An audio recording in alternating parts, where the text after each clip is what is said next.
at Blue Apron, we've been thinking a lot about the whole cooking thing. And we've decided you shouldn't have to cook.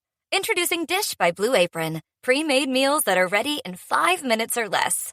At least 20 grams of protein, a good source of fiber, and no artificial flavors or colors. Shop Dish by Blue Apron at blueapron.com. Get 50% off your first 2 orders with code APRON50. Terms and conditions apply. Visit blueapron.com/terms for more. This is Auditory Anthology, a podcast featuring the best sci-fi short fiction. I'm your curator, Keith Conrad. We release new stories every Tuesday and Thursday. If you like what you hear, I hope you'll take the time to rate and review our show on your podcast player of choice, and be sure to recommend it to a friend. That'll help us grow the podcast and continue to share these stories with you every week. You can also support the show by subscribing to our new Substack at auditoryanthology.substack.com. By becoming a paid subscriber, you'll help keep the stories coming. You'll also get every episode completely commercial-free, and you can vote on which story we'll feature in upcoming episodes.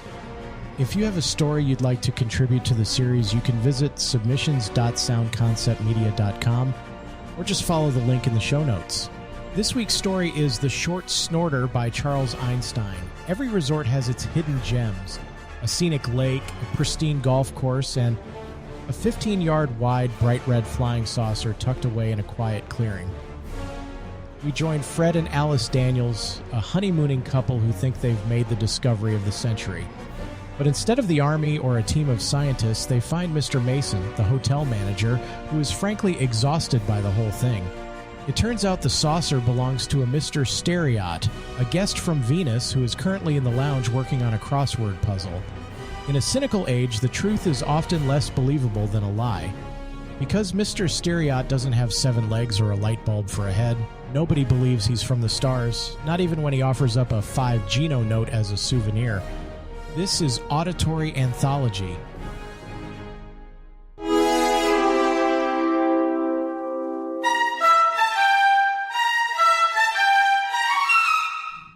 Three paths led through the woods away from the resort hotel, and of the 3, 2 were clearly marked. One with a sign that said it led to the lake, the other pointing toward the golf links. The third pathway was unmarked, and this was the one that, inevitably, the lovers and the honeymooners took, the path that Alice and Fred Daniels followed today. The sun was unusually warm for this time of year, but only a few yards along the pathway, Fred and Alice were swallowed up by the great and near-great trees of the forest.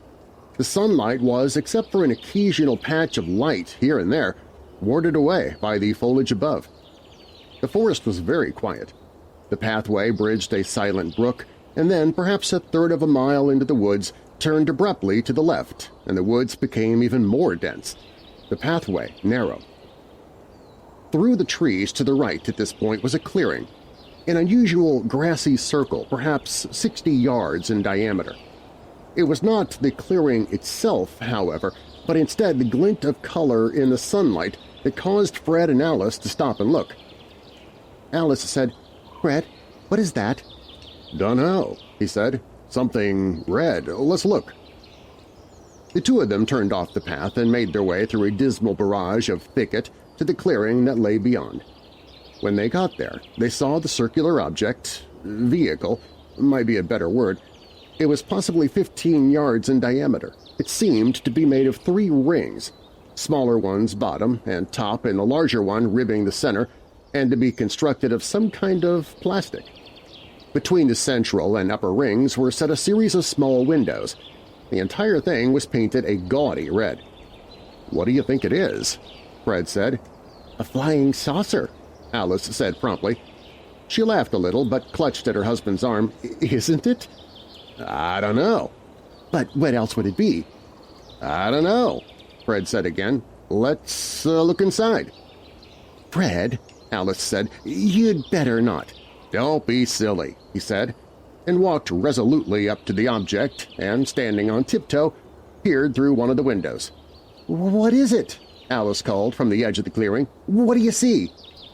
"It's empty," he called back. "Well, what's inside?" Fred shook his head. "You won't believe it." "What?" "It's got a steering wheel," he called out hollowly, "and some dials." "My goodness," Alice said. "Is it a real one?" "How do I know?" he said, and rejoined her, casting a series of glances uncertainly over his shoulder at the bright red saucer behind him. "What do you suppose we ought to do?" "Tell somebody," Alice said. "I suppose." Who do we tell?" "I don't know. There must be somebody." They looked almost guiltily at each other. "Nobody'll believe us," Fred said. "Why not?" Alice said. "It's here, isn't it?" Fred stopped and thought. "Who knows how long it'll stay?" They looked at each other again. Then Alice said slowly, "If we went back and got the camera—" Swiftly they made their way back toward the hotel through the quiet forest. When they got there, they found Mr. Mason, a manager of the hotel, adjusting the badminton net in front of the main porch. Mr. Mason loosed a ready smile. "How's everything?" he said. "Find enough to do?" "Yes, thank you," Fred said to him. "We were just walking through the woods. We came back for our camera. Then we're off again." Mr. Mason nodded. "Find the saucer?" Fred looked at him. "You mean the flying saucer?" The manager nodded again. "Ha ha! I see you did find it. Good. Take a picture of it by all means. I've already taken a whole batch myself." "You have," Fred said, frowning. "What's it all about?" "It's a flying saucer," Mr. Mason said. "From Venus. Mr. Stereo, who piloted it, is a guest here. I can introduce you to him if you like. He speaks excellent English." Fred Daniels said, "Wait a minute, you—" "Oh, there's no point in it," Mr. Mason said in a weary tone of voice. "No point in it at all. I took pictures. I tried to get the Army up here. I wrote letters." He shrugged expressively. "It's a cynical age we live in, I guess. Everybody's very polite, but they make it clear they think it's just a gimmick I worked up to get the hotel publicity." He nodded seriously. "The whole trouble's with Mr. Stereo. If he had a light bulb for a head, or 7 legs, or talked funny, why, it'd be a different thing entirely. But he looks and acts just like you or I. Here, I've got a legitimate flying saucer sitting on my property, and you might as well try to tell them it's, a flying saucer. For all they'll believe me.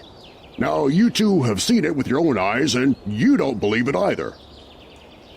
Fred swallowed and looked at Alice for a moment. Then he said, "What'd you say his name was?" "Mr. Stereo," Mr. Mason said. "Actually, he's just as happy nobody believes he's from Venus. If they believed it, they'd probably lock him up in jail somewhere or impound his saucer. As it is, he says this is the first vacation he's had in years." Mr. Mason looked unhappily about him. "He's probably in the lounge now. Want to meet him?" Fred said dazedly, "Oh, come on," Mr. Mason said. "He won't bite you."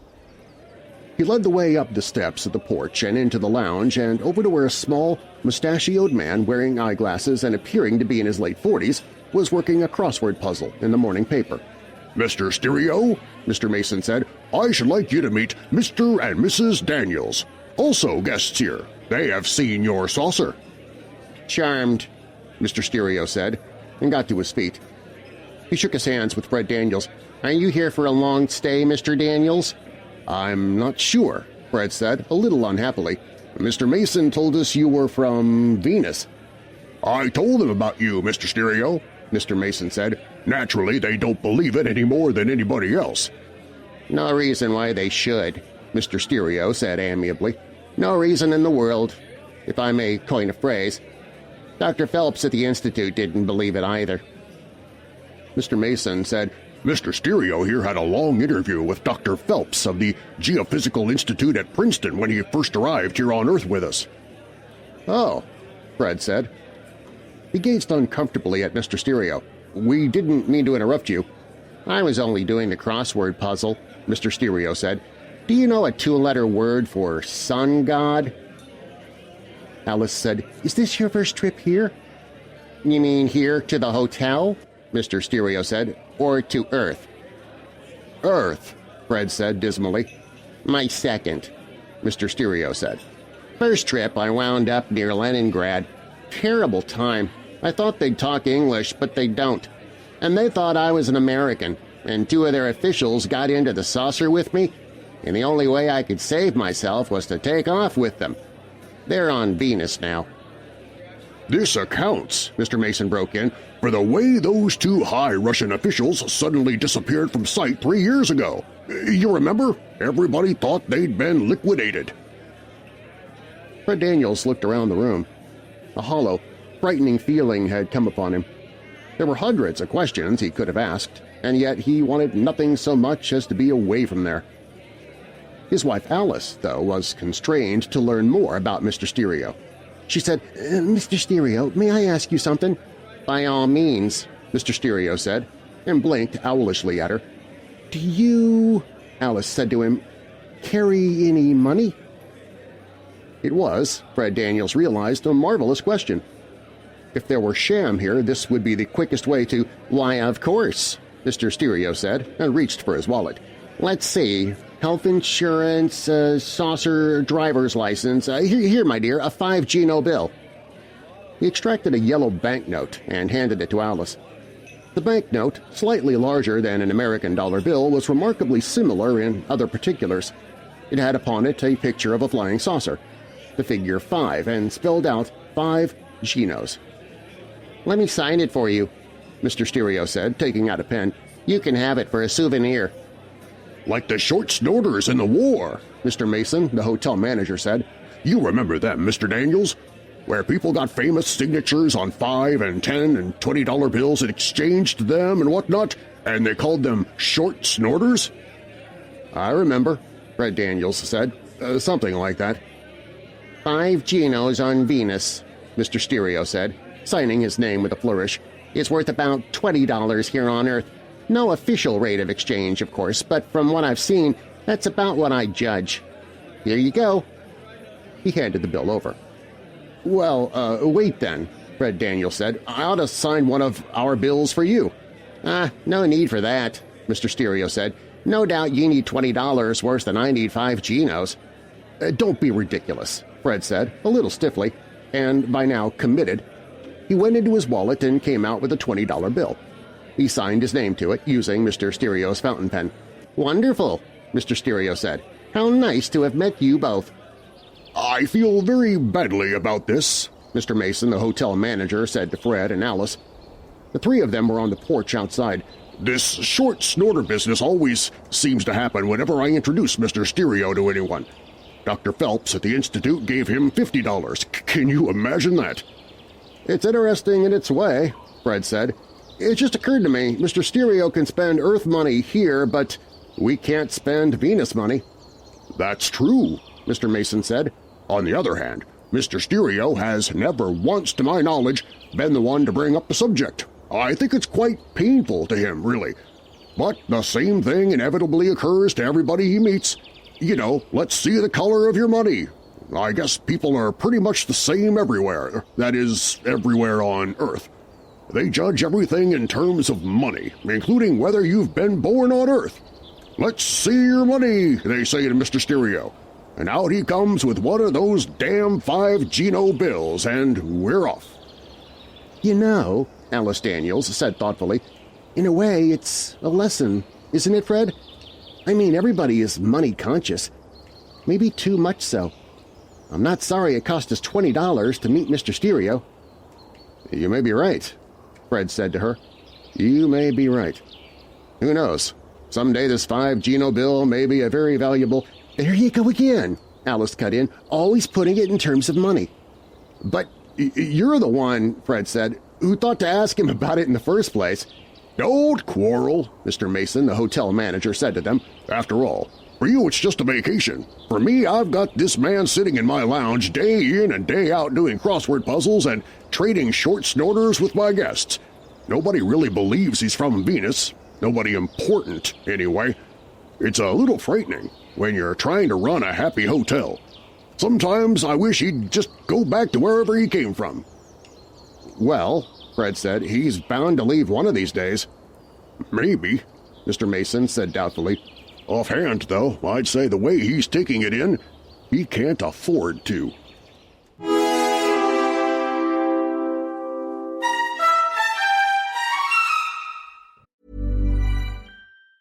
When you think about meal kit companies, what do you see?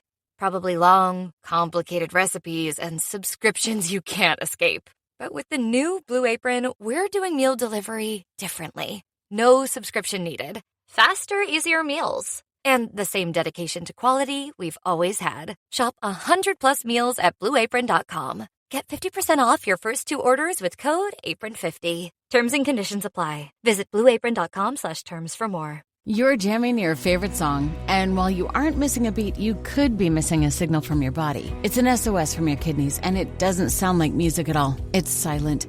High blood pressure, type 2 diabetes, and other risk factors can quietly stress the kidneys, leading to negative impacts on the heart. That's why you should ask your doctor about a simple urine test called UACR. Most miss the signal for hidden kidney disease and related heart risk. You shouldn't. Visit detectthesos.com today to learn more.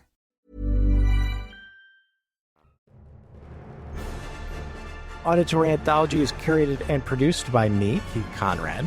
Your narrator is Darren Marlar. Be sure to check out Darren's award-winning paranormal podcast, Weird Darkness, available at WeirdDarkness.com and your podcast app of choice. This week's story was The Short Snorter by Charles Einstein. It was originally published in Worlds of If Science Fiction in August of 1958. Coming up on Tuesday, we'll have our paranormal short story series, The Night Signal. The next story in our classic sci-fi series on Thursday will be Alien Equivalent by Richard R. Smith.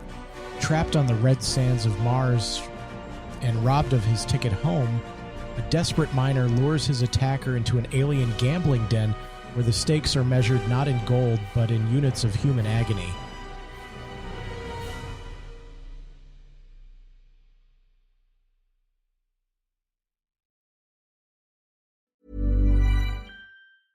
To tip off this NBA season on FanDuel, you can choose your own rewards, which means you can play your game any way you want. I get to choose my rewards? Yep. Great! Now, excuse me while I lock in. All customers choose your own reward right now in the FanDuel app. 21 plus and present in select states. 18 plus in Kentucky. Opt-in required. Rewards are non-withdrawable. Restrictions apply, including bonus and token expiration, leg requirement, and max wager amount. See full terms at FanDuel.com/sportsbook. Gambling problem? Call 1-800-GAMBLER.